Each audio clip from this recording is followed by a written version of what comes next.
جو بندہ سانس روک کے اس کو پڑھ لے، سانس روک، اس کا دل روشن، اس کے جذبے روشن، اس کو ولایت ملتی، اس کو روحانیت ملتی، اس کو برکتیں ملتی ہیں، اس کو خیریں ملتی ہیں۔ چھوٹا سا لفظ ہے، کیوں؟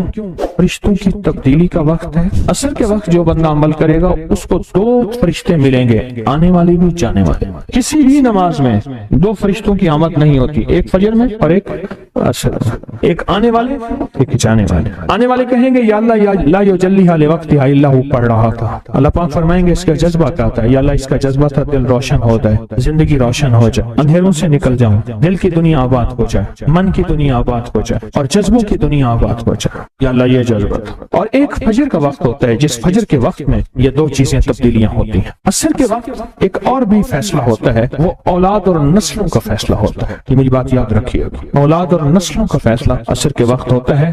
اس لیے فرمایا جو بندہ عصر کے وقت یا رحمان پڑھے، میں جو بندہ عصر کے وقت 11 بار یا رحمان پڑھے گا، کیا پڑھے گا؟ صرف 11 بار یا رحمان پڑھے گا عصر کے وقت، اللہ اس کی نسلوں کے فیصلے فرماتے ہیں۔ بڑی قیمتی بات، نسلوں کے فیصلے فرماتے ہیں، نسلوں، اللہ اس کی نسلوں کے فیصلے۔ اس وقت بے اولادی بڑھ رہی ہے، بہت بڑھ رہی ہے، حد سے زیادہ بڑھ رہی ہے، بے اولادی بہت بڑھ رہی ہے اور حد سے زیادہ بڑھ رہے ہیں۔ اللہ اس کی نسلوں کے لیے فیصلے فرماتا ہے۔ دیکھیں اللہ نے 2 چیزوں کو فرمایا ہے کہ تم ان کو پسند بھی کرتے ہو اور اس پہ تمہیں فخر بھی ہے، المال والبنون، ایک مال اور ایک بیٹے۔ یہ تمہارے لیے 2 چیزیں پسندیدہ ہیں، مال اور بیٹے۔ فجر کے وقت مال ملتا ہے، عصر کے وقت بیٹے ملتے ہیں۔ عجیب بات، فجر کے وقت کیا ملتا ہے بولے، اور عصر کے وقت، اچھا فجر اور عصر کی تقسیم ہے، عجیب تقسیم ہے۔ عصر کے وقت طلسمات بہت ٹوٹتے ہیں، جادو بہت ٹوٹتے ہیں، بندشیں بہت ٹوٹتی ہیں، کیونکہ عصر کا وقت اصل میں بڑا نازک ہے، ظہر اور مغرب کے درمیان کا نازک وقت۔ انسان نے ظہر کو وقفہ کیا، فجر کا کام کیا ہوا ہے، اب وہ اس کو مغرب قریب نظر آتی ہے، اور یہ نماز بہت حساس نماز، بہت حساس، بہت حساس۔ فجر کا جو بندہ فجر کو قیمتی بنا لے گا، اللہ اس کی نسلوں میں روزی نہیں چھینے گا، اس کی نسلوں میں رزق نہیں چھینے گا، اس کی نسلوں کے اندر اللہ روٹی نہیں چھینے گا، اس کی نسلوں میں قرضے نہیں ہوں گے، اور اس کی نسلوں میں فقر نہیں ہوگا، اس کی نسلوں میں غربت نہیں ہوگی، اور اس کی نسلوں میں مفلسی نہیں ہوگی۔ اور لفظ مفلسی فلوس سے ہے، فلوس کہتے ہیں مال کو پیسوں کو، عرب میں کہتے ہیں فلوس معافی، پیسے نہیں ہیں، مفلسی فلوس سے نکلی۔ اللہ پاک اس کی نسلوں سے مفلسی نہیں دیں گے جو فجر کے وقت کو قیمتی بنا لے۔ تھوڑا سا وقت فجر کا، اور ہے نازک سا وقت، عصر کا وقت بھی بڑا نازک سا ہے، آیا اور گیا۔ ظہر کا وقت بہت لمبا، مغرب کا وقت عشاء تک، عشاء کا وقت فجر تک، فجر سے پہلے سارا عشاء۔ عصر کا وقت بہت نازک ہے اور فجر کا وقت بہت نازک۔ یہ 2 وقت فیصلوں کے ہیں، اور ان 2 وقتوں میں جو بندہ فیصلے کروا لے وہ اندھیری دنیا سے نکل جائے گا، بیٹے، نعمتیں، رزق، عزتیں اور برکتیں پائے گا۔ اور میں نے پہلے بھی عرض کیا کہ فرشتوں کو دوست بنائے، فرشتے جب دوست بن جائیں گے ہمارے ہر کام میں، ہر مشکل میں ہمارا ساتھ، ان سے ہمارا تعلق بن جائے گا، ان سے ہمارا انس ہو جائے گا، ان سے ہماری دوستی ہو جائے گی، انس ہو جائے گا، دوستی ہو جائے گی۔ پھر جو کام کہیں گے وہ فرشتے ہمارے کاموں میں لگ جائیں۔ کیوں؟ اللہ نے فرشتے بنائے اس لیے ہیں، اور اگر ہم کو ہم کام کہہ رہے ہیں تو یہ شرک نہیں ہے، اللہ نے تو بنائی ہماری خدمت کے لیے ہے۔ مثلا ایک بندہ اپنے کسی خادم کو کہتا ہے مجھے پانی پلا دے، تو ساتھ بیٹھا کہتا ہے کہ شرک کر رہا ہے۔ کیوں؟ تجھے تو اللہ سے پانی مانگنا تو بندے سے مانگ رہا ہے، تجھے تو اللہ سے مانگنا تھا، بندے سے کیوں مانگ رہا ہے؟ وہی اللہ نے اس بندے کو میری خدمت کے لیے مقرر کیا ہے، میں اس سے اگر مانگ رہا ہوں میں مجرم تو نہیں ہوں۔ عصر کے وقت کو قیمتی بنا اور فجر کے وقت کو قیمتی بنا۔ فجر کے جو لمحات ہیں، یہ فجر کے جو لمحات ہیں یہ رزق کے لیے بہت زبردست ہیں، اور رزق روحانی اور رزق جسمانی۔ جو کہتے ہیں میرے گھر میں رزق ختم نہ ہو، میری نسلوں میں رزق ختم نہ ہو، اور میری نسلوں میں فاقے نہ ہو، غربت نہ ہو، بڑے تمنگر دیکھے، بڑے مالدار دیکھے، ایسے لوگ دیکھے جن کے پاس خزانے ہی خزانے تھے، لیکن فقر اور فاقے کی جب لپیٹ میں آئے تو ہر چیز ختم ہو گئے۔ کیونکہ جب دینے پہ آتا ہے ان گنت دیتا ہے، اور جب لینے پہ آتا ہے پھر ان گنت لیتا ہے، اور اتنا لیتا ہے کہ فقر، فاقوں اور غربت کی انتہا ہو جائے۔ اپنی زندگی کے سفر میں ان 2 اوقات کو قیمتی بنا، کالی دنیا سے نکل جائیں گے، اچھا پھر کالی دنیا کے ساتھ کالے روگوں سے نکل جائیں گے۔ ایسے روگ، ایسے مسائل، ایسے مشکلات جو مجھے زندگی میں الجھا دیں، جو میرے رزق میں مجھے الجھا دیں، جو میری صحت میں مجھے الجھا دیں، جہاں ناکامیاں اور پریشانیاں میرے ارد گرد پیدا کر دیں، اور میرے حالات میں مجھے تنگیاں آ جائیں، میرے حالات میں مجھے سختیاں آ جائیں، کالے روگ ایسے ہوں، لوگ مجھے چھوڑ دیں،